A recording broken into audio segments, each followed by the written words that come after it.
Bonsoir à tous, très chers membres de Senkai, ainsi que les autres. Comme chaque soir, voici l'heure du RP de l'Avent.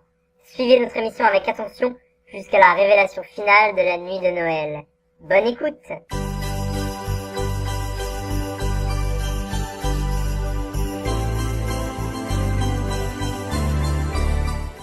Setsuka n'arrivait plus à sortir cette pulsion de son esprit. Tout son corps était tendu, en sueur, comme si elle sortait d'une séance de jambes en l'air particulièrement torride. Quelqu'un, ou quelque chose, l'appelait de toute la force de son âme. Elle avait dû partir précipitamment de Suna pour ne pas devenir folle, et même si elle savait que le village ne tarderait pas à envoyer quelqu'un à sa recherche, elle ne pouvait pas rester. Elle avait donc mis le cap sur Konoha, à pied. Bon, d'accord, elle bénéficiait du chakra d'un bijou pour le faire d'une traite à une vitesse surhumaine, mais ce n'était qu'un détail. Il lui fallait tout de même plusieurs heures de marche. Sprint aurait été plus juste, mais pouvait-on parler de sprint sur des dizaines de kilomètres, avant d'atteindre Konoha, et sa seule compagnie, mais pas des moindres, était le Tanuki. Et cette fantastique énergie qui la poussait vers Konoha ne laissait pas le démon insensible, loin de là. À vrai dire, elle n'aurait su dire si c'était elle ou lui qui était attiré. Ou peut-être les deux. D'un autre point de vue, elle n'avait absolument pas envie de discuter avec cette chose, mais les pensées du démon étaient tellement fortes qu'elle ne pouvait l'empêcher de les déverser dans son esprit, telle une déferlante en pleine tempête. Je ne comprends pas. C'est insupportable. Cette sensation est familière. Je ne comprends pas. Pourquoi maintenant? Pourquoi? C'est insupportable.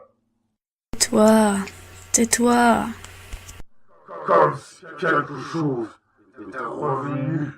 La fin d'un vide. Mais pourquoi aussi fort? C'est insupportable. Tais-toi. Elle ferma son esprit aussi fort qu'elle le put, et réussit à retrouver plus ou moins son calme. Elle était définitivement en nage, et sa poitrine opulente avait du mal à rester bien sagement dans ses vêtements, alors qu'elle accélérait encore sa course. Elle essaya de se rappeler ce qui l'avait poussée à quitter le village pour se rendre à Konoha. Déjà, pourquoi Konoha? A priori, ce n'était pas forcément le village en lui-même, mais dans cette direction, il n'y avait que Konoha.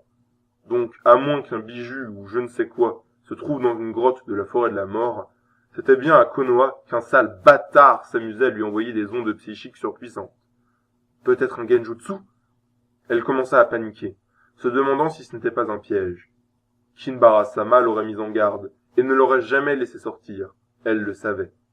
Peut-être même qu'il aurait trouvé la solution et le remède à cette migraine insupportable.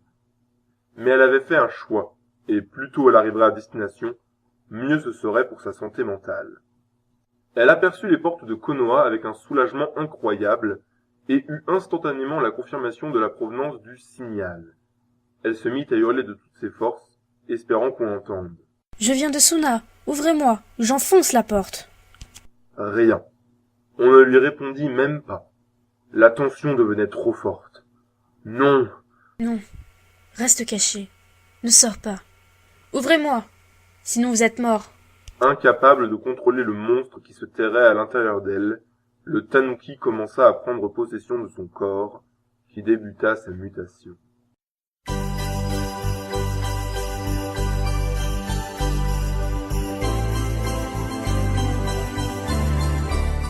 J'espère que ça vous a plu. C'est la fin de l'épisode de ce soir.